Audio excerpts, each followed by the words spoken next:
कि बिना दुर्ग के एकमात्र सिंधु नगर कौन सा था? बिना दुर्ग का एकमात्र सिंधु नगर कौन सा था? तो राइट आंसर होगा चंदहुदड़ो। चंदहुदड़ो यहाँ पे राइट आंसर बनेगा। तो पहला क्वेश्चन ये बनता है कि चंदहुदड़ो एक्चुअली में है कहाँ? तो ये पाकिस्तान के सिंध प्रांत में पड़ता है, इसे ध्यान रखेंगे। इसके खोजकर्ता कौन थे? गोपाल मुजुमदार। और ये किस नदी के किनारे स्थित है? सिंधु नदी के किनारे, इसे आपको याद रखना है। कालीबंगन भी अक्सर पूछा जाता है, ये आपका राजस्थान में पड़ता है, इसे ध्यान रखिएगा। हड़प्पा की बात करें तो ये पाकिस्तान के मोंटेगोमरी जिले में ये स्थित है, इसे आपको याद रखना है। अगला क्वेश्चन कि सिंधु घाटी सभ्यता की प्रमुख विशेषता क्या थी? सिंधु घाटी सभ्यता की मुख्य विशेषता क्या थी? तो मुख्य विशेषता थी व्यवस्थित शहरी जीवन। ऑप्शन बी बिल्कुल सही आंसर होता है। अगला क्वेश्चन नेक्स्ट वन है कि हैम्बर्गर प्रभाव को अन्यथा किस नाम से भी जाना जाता है, यानी कि अन्य किस नाम से जाना जाता है? हैम्बर्गर प्रभाव। देखिए हैम्बर्गर प्रभाव को हम लोग यहाँ पे कोलोरॉइड शिफ्ट कह सकते हैं, कोलोरॉइड शिफ्ट, या फिर एक और इसको नाम दिया जाता है लाइनस घटना। लाइनस घटना के नाम से जाना जाता है। ये एक प्रकार की प्रक्रिया होती है जो कि कार्डियोवैस्कुलर सिस्टम में होता है। तो यहाँ पे फिलहाल हम राइट आंसर किसे टिक करेंगे? सी को, इसे आपको याद रखना है, सी। ठीक है। भारत का प्रधानमंत्री राष्ट्रपति द्वारा क्या होता है? भारत के प्रधानमंत्री राष्ट्रपति द्वारा क्या होते हैं? तो राष्ट्रपति के द्वारा वो नियुक्त होते हैं। यहाँ पे भी बिल्कुल सही आंसर होगा, नियुक्त होते हैं। ठीक है। अगला क्वेश्चन नंबर 5, भारतीय संविधान की अनुसूची 7 में शामिल है। अनुसूची 7 में क्या है? 12 अनुसूचियों में 7वीं अनुसूची का संबंध हो जाता है राज्य और केंद्र, यहाँ पे केंद्र नहीं, यूनियन और राज्यों के बीच शक्तियों का जो विभाजन किया गया वो, जैसे संघ सूची, समवर्ती सूची और ये राज्य सूची, 3 सूचियों में बांटा गया। तो वो आपका 7वां अनुसूची के अंतर्गत ही आता है। उनके शक्तियों का विभाजन किया गया अलग अलग विषयों को, अलग अलग भागों में, अलग अलग सूचियों में। ठीक है। तो यहाँ पे राइट आंसर बन जाएगा ऑप्शन डी। नेक्स्ट क्वेश्चन है कि उत्तरी पश्चिमी चीन का लोएस मैदान किस प्रकार के जमाव से बना है? लोएस का जो मैदान होता है ये बनता है रेत और धूल कणों के जमाव से। यहाँ पे हम बी को टिक करेंगे, बिल्कुल सही आंसर होगा। संप्राय मैदान, जिसको पेनी प्लेन के नाम से जाना जाता है, इसका निर्माण किस क्रिया द्वारा होता है? संप्राय मैदान का जो निर्माण होता है किस क्रिया द्वारा होता है?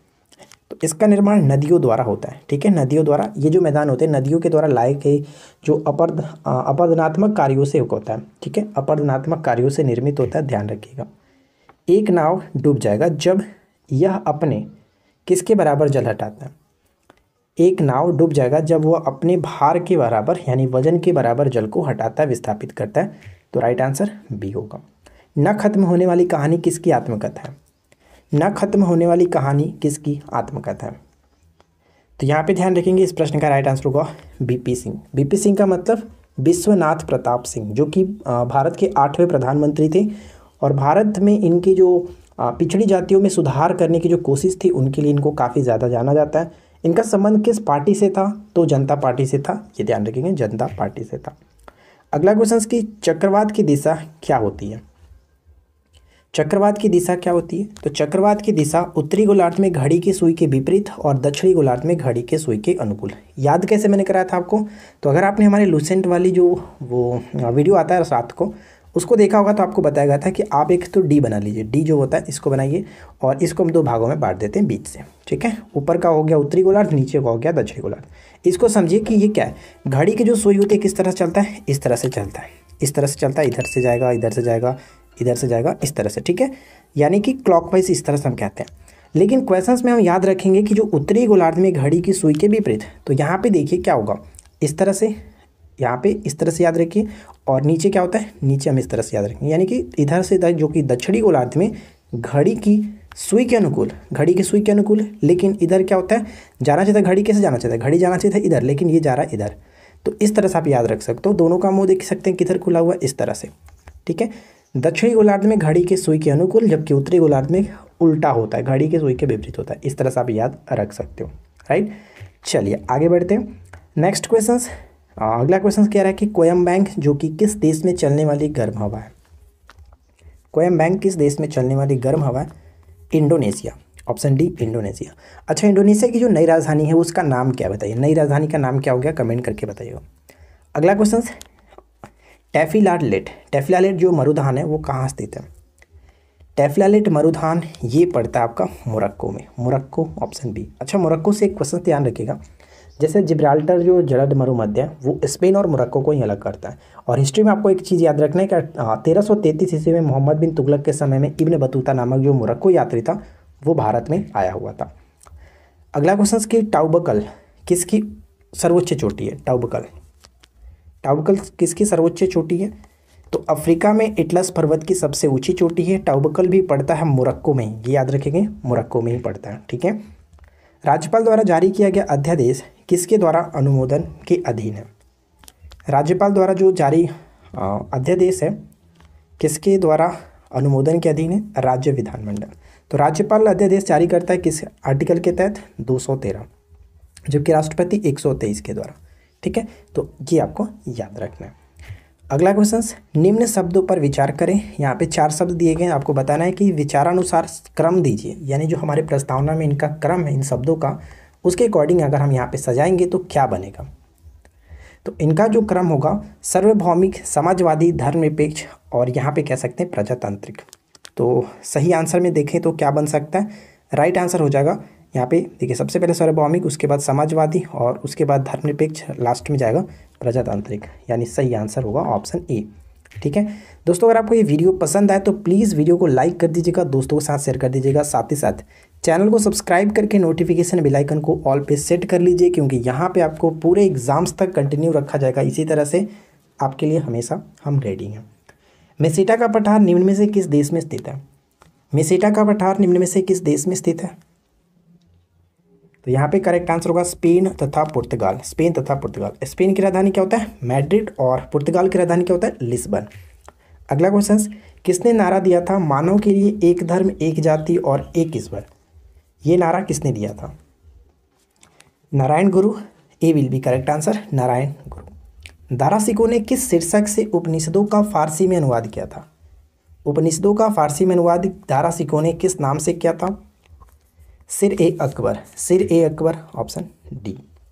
किस सुल्तान ने 24 कष्टदायक करों के स्थान पर केवल 4 कर लगाए थे? 24 कष्टदायक करों को हटा करके सिर्फ और सिर्फ 4 नवीन कर लगाया था, और वो शासक कौन थे? Firoz Shah Tughlaq. C will be right answer, Firoz Shah Tughlaq. Firoz Shah Tughlaq के संबंध में कुछ पॉइंट्स जैसे हम यहाँ पे डिस्कस कर लेते हैं।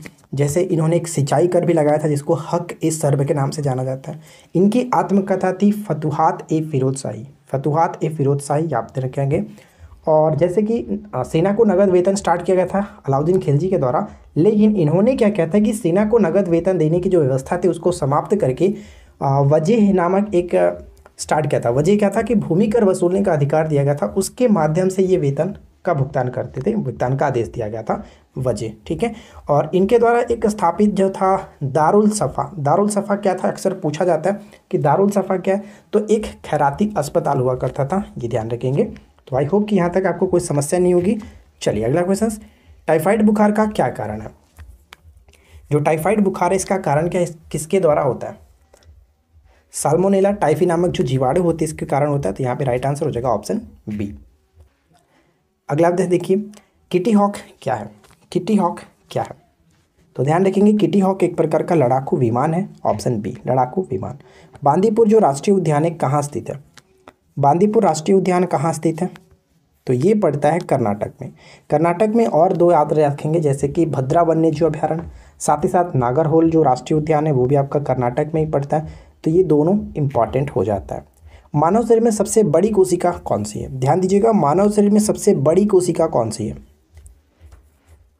आई नो कि आपने राइट आंसर ऑप्शन डी को टिक किया होगा, लेकिन आपने गलती की है। क्यों? क्योंकि क्वेश्चंस में बड़ी कोशिका पूछी गई है, तंत्रिका कोशिका, जबकि मानव शरीर की सबसे लंबी कोशिका होता है ओवम, यानी जो अंड कोशिका है, अंड कोशिका, ये मानव शरीर की सबसे बड़ी कोशिका होती है। सबसे लंबी कोशिका तंत्रिका कोशिका, लेकिन सबसे बड़ी ओवम। यहाँ पे राइट आंसर हो जाएगा ऑप्शन ए। ठीक है, ऑप्शन ए होगा करेक्ट आंसर। अगला क्वेश्चन बनता है कि जलवाष्प किसके द्वारा जल बिंदुओं में परिवर्तित होता है?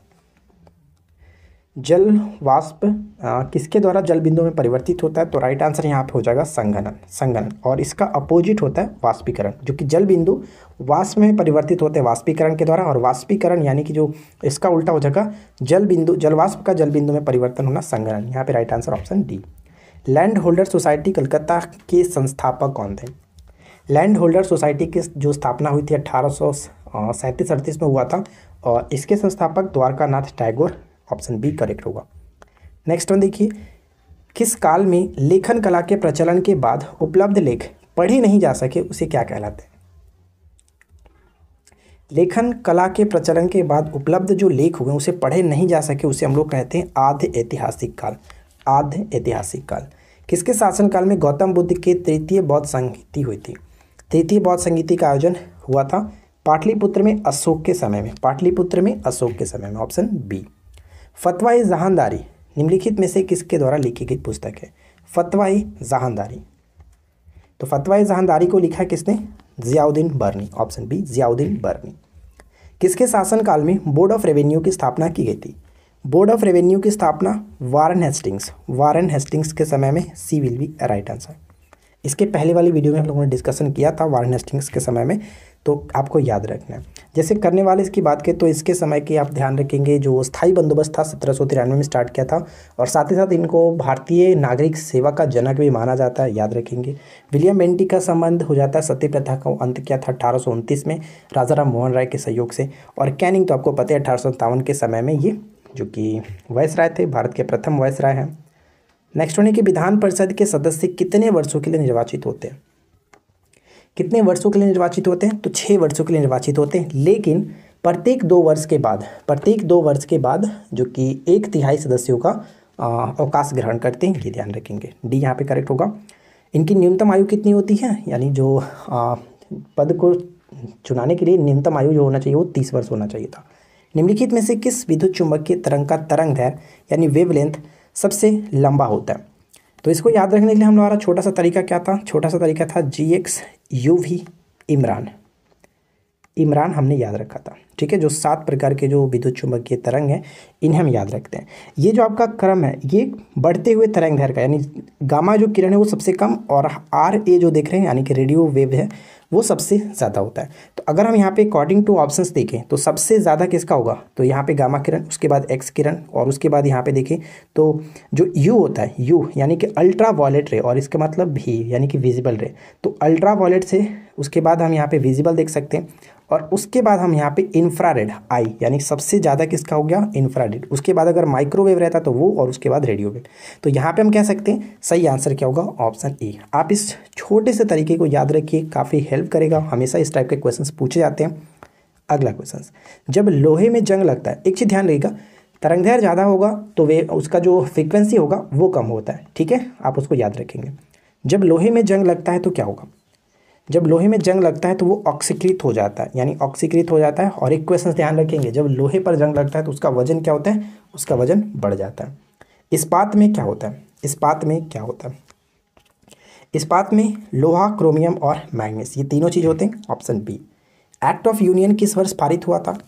एक्ट ऑफ यूनियन किस वर्ष में पारित हुआ था? तो ये पारित हुआ था 1688। अच्छा, 1688 से कुछ आपको याद आ रहा है? अगर आप हमारे रेगुलर व्यूअर हैं तो आपको एक चीज़ पता होगा, हम लोग कई बार इस पर डिस्कस किए। 1688 में इंग्लैंड में गौरवपूर्ण क्रांति हुई थी। गौरवपूर्ण क्रांति हुआ था 1688 ईस्वी में। अब आपके लिए एक छोटा सा क्वेश्चन, ये गौरवपूर्ण जो क्रांति हुआ था किसके समय में हुआ था? ये आप नीचे कमेंट करके बताएंगे। किसके शासन काल में हुआ था? वो समय शासक कौन थे? कमेंट करके बताइएगा। सेडान के युद्ध में किसकी पराजय हुई थी? सेडान के युद्ध, अगर आपने मॉडर्न हिस्ट्री हमारा पढ़ा, जो वर्ल्ड हिस्ट्री था लूसेंट का, वर्ल्ड हिस्ट्री मास्टर वीडियो मैंने आपको दिया था, करीब उसमें 107 से प्लस क्वेश्चंस थे, उसको अगर आपने देखा होगा तो ये दोनों क्वेश्चन आप कर सकते थे। सेडान के युद्ध में किसकी पराजय हुई थी? तो ये जो युद्ध हुआ था 1870 में हुआ था। 1870 में, जुलाई 1870 में प्रसा और फ्रांस के बीच, जिसमें फ्रांस की हार हुई थी। यहाँ पे सी बिल्कुल सही होगा, फ्रांस। यूरोपीय राष्ट्रवाद से प्रभावित होकर किस भारतीय शासक जैकोबियन क्लब की स्थापना की थी? जैकोबियन क्लब की स्थापना किसने की थी? टीपू सुल्तान। Tipu Sultan, option B. प्राथमिक क्षेत्र में सम्मिलित आर्थिक गतिविधियाँ, प्राथमिक क्षेत्र की आपको ध्यान रखना है कि सबसे ज़्यादा जो लोग कार्यरत है वो प्राथमिक क्षेत्र में ही है, क्योंकि कृषि इसी के अंतर्गत आता है, मत्स्य, डेयरी, लेकिन सबसे ज़्यादा लोग कार्यरत है कृषि के क्षेत्र में। लेकिन जीडीपी जो मिलता है हमारे देश को सबसे ज़्यादा वो थर्ड सेक्टर से मिलता है। थर्ड सेक्टर को सेवा क्षेत्र के नाम से भी जानते हैं, ये ध्यान रखिए। तो फिलहाल यहाँ पे राइट आंसर आपका हो जाएगा ऑप्शन डी। ये सभी क्वेश्चन आपका एनसीईआरटी बुक से बनाया गया, तो बस आप हमारे साथ रेगुलर प्रैक्टिस करिए। हम यहाँ पे कोशिश कर रहे हैं ज़्यादा से ज़्यादा क्वेश्चन एनसीईआरटी बेस्ड पर रखने की, क्योंकि एग्जाम्स में आपने देखा था कुछ क्वेश्चन एनसीईआरटी से थे, मतलब मोस्टली क्वेश्चन आप एनसीईआरटी से ही पूछे जाएंगे आने वाले एग्जाम्स में, तो आप उनको अच्छे तरीके से कवर करते रहेंगे। भारत में प्रच्छन्न बेरोजगारी सामान्यतः दिखाई देती है।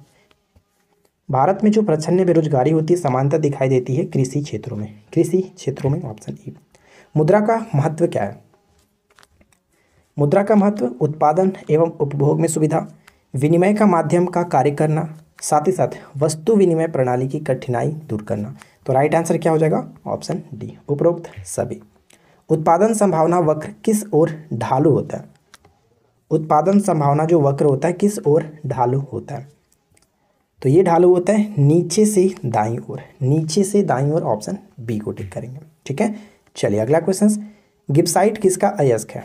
गिब्साइट किसका अयस्क है? तो एल्युमिनियम का अयस्क है। एल्युमिनियम का सबसे जो प्रमुख अयस्क है वो बॉक्साइट है, तो गिब्साइट भी यहाँ पे इसी का अयस्क होता है। पंचायती राज विषय है किसका? पंचायती राज किसका विषय है? तो ध्यान रखेंगे पंचायती राज राज्य सूची का विषय है, ऑप्शन सी। पंचायती राज राज्य सूची का विषय। अच्छा, पंचायतों को कार्य करने के लिए कितने विषय दिए गए? क्या कोई कमेंट करके बता सकता है? हम नेक्स्ट क्वेश्चन के बाद बताएंगे। जल्दी से कमेंट करिए, वीडियो को रोक करके कमेंट करके बताइए कितने विषय दिए गए। देखिए नेक्स्ट क्वेश्चन क्या कह रहा है कि भूटान किस भारतीय राज्य के साथ अपनी सीमा साझा नहीं करता?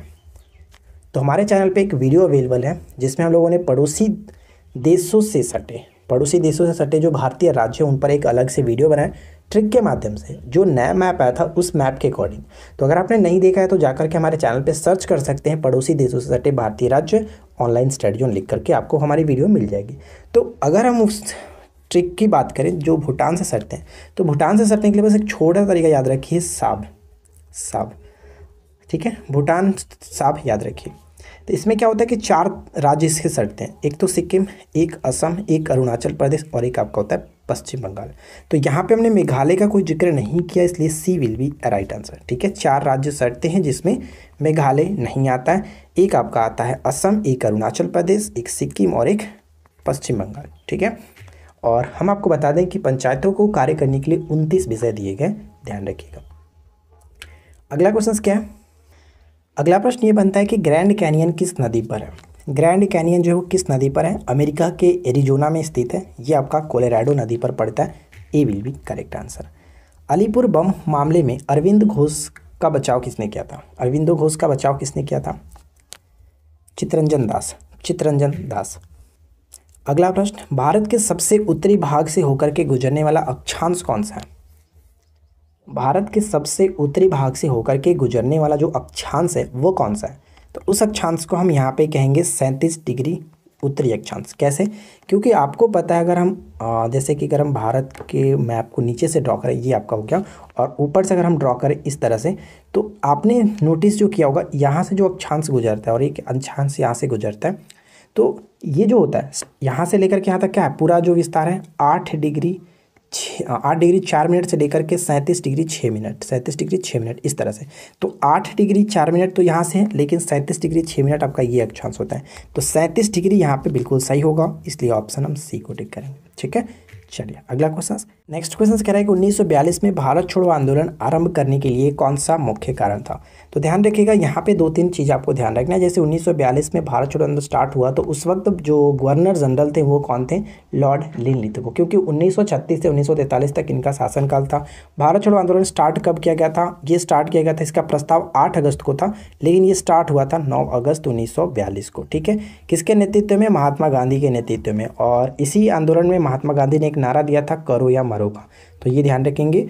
और यहाँ पे सही आंसर क्या होगा? Cripps mission. ठीक है, क्रिप्स मिशन करेक्ट आंसर होगा ऑप्शन सी। भारत छोड़ो आंदोलन आरंभ करने के लिए कौन सा कारण था? Cripps mission. राइट दोस्तों, आशा करते हैं कि आप लोगों को ये वीडियो पसंद आ रहा होगा। वीडियो अगर आपको अच्छा लगे तो प्लीज़ वीडियो को लाइक ज़रूर करके जाइएगा, क्योंकि बिना लाइक के मज़ा नहीं आता हम लोग को भी। तो नेक्स्ट वन देखिए, 1767 से 69 ईस्वी में ब्रिटिश और हैदर अली के बीच लड़ा जाने वाला पहला मैसूर युद्ध किसके द्वारा समाप्त हुआ था? पहला मैसूर युद्ध किसके द्वारा समाप्त हुआ? तो मैंने एक छोटा सा ट्रिक बताया था बहुत पहले, मद्रास में मंगलश्री। तो पहला जो हुआ था मद्रास की संधि के द्वारा समाप्त हुआ, मद्रास में मंगलश्री। दूसरा हुआ था मंगलौर की संधि, तीसरा हुआ श्री रंगपट्टनम की संधि के द्वारा। तो मद्रास में मंगलश्री आप अगर याद रखेंगे तो पहला, दूसरा और तीसरा इस तरह से आप याद रख सकते हो। तो पहला मद्रास की संधि के द्वारा समाप्त हुआ, राइट आंसर है ऑप्शन बी। ठीक है, भारत में नोट निर्गमन प्रणाली निम्नलिखित में से किस पर आधारित है? नोट निर्गमन प्रणाली किस पर आधारित है? तो ये आपका आधारित है न्यूनतम आरक्षण। ठीक है, न्यूनतम कोष यहाँ पे देख सकते हैं क्या बनेगा राइट आंसर? हम ऑप्शन बी को टिक करेंगे। न्यूनतम कोष प्रणाली पर, न्यूनतम आरक्षण कोष प्रणाली पर आधारित होता है, ऑप्शन बी। ठीक है, लास्ट क्वेश्चन नेक्स्ट देखिए क्या कह रहा है कि निम्न देशों में से किस एक की सीमा कैस्पियन सागर से नहीं लगती है। कैस्पियन सागर एक प्रकार का झील ही है कैस्पियन सागर। तो अगर हम बात करें इसके नहीं लगता है तो ध्यान रखना है कि कैस्पियन सागर से टोटल 5 देश लगते हैं। कैस्पियन सागर अपनी जो सीमा है वो 5 देशों से साझा करती है। और हमारे अगर पेड कोर्सेज में आप जुड़े होंगे तो वहाँ पे आपको बहुत अच्छे तरीके से बारीकी से इस चीज़ों के बारे में बताया गया है। जैसा कि मैंने आपको बताया कि कैस्पियन सागर से टोटल 5 देश अपनी सीमा साझा करते हैं। तो उनके नामों को याद रखने के लिए क्या रखते हैं, देखिए उनके नामों को याद रखने के लिए छोटा सा तरीका, पहले नाम बताते हैं, आपको अगर याद रखना है तो रख लीजिए। इसके अंतर्गत 5 देश आते हैं। ईरान, पहला ईरान, दूसरा हम कह सकते हैं अजरबैजान, तीसरे की बात करें तो तुर्कमेनिस्तान, चौथे नंबर की बात करें तो रूस, और 5वें नंबर की बात करें तो कजाकिस्तान। तो यहाँ पे मैंने अर्मेनिया के बारे में कोई जिक्र नहीं किया, तो फिलहाल करेक्ट आंसर हो जाएगा ऑप्शन ए। अब याद रखने के लिए छोटा सा तरीका क्या होगा, याद रखने का तरीका ये होता है ईरा आज तू रुक, आज तू रुक, बस ये आप याद रखिए, आज तू रुक। देखिए ईरा का मतलब ईरान, आज का मतलब हो गया अजरबैजान, अजरबैजान आज मतलब अजरबैजान, तू का मतलब हो गया तुर्कमेनिस्तान, तुर्कमेनिस्तान, रू का मतलब हो गया रूस, और क का मतलब हो गया कजाकिस्तान। तो इस तरह से 5 देशों के नामों को याद रख सकते हैं जो अपनी सीमा कैस्पियन सागर से साझा करती है। तो बस आज के इस वीडियो में इतना ही। आशा करती हैं कि आप लोग को ये वीडियो अच्छा लगा होगा। अगर आपने हमारे चैनल पे अवेलेबल अभी फिलहाल 2 मैंने मॉक टेस्ट डाला था, नहीं देखा है तो जाकर के चेकआउट कर सकते हैं, वहाँ पे फुल मॉक टेस्ट आप लगा सकते हैं। ठीक है, और जैसा कि मैंने आपको बताया मैथ्स और रीजनिंग के लिए प्रैक्टिस भी चल रहा है, तो हर तरह से हम आपके लिए रेडी हैं। बस अगर आपको पढ़ना है अच्छे तरीके से आप हमारे साथ जुड़ सकते हैं, अदरवाइज आपकी मर्जी, जिस तरह से आप करना चाहें कर सकते हैं। तो आज के इस वीडियो में इतना ही, मिलते हैं नेक्स्ट क्लास में। Thanks for watching, keep keep learning, have a good day.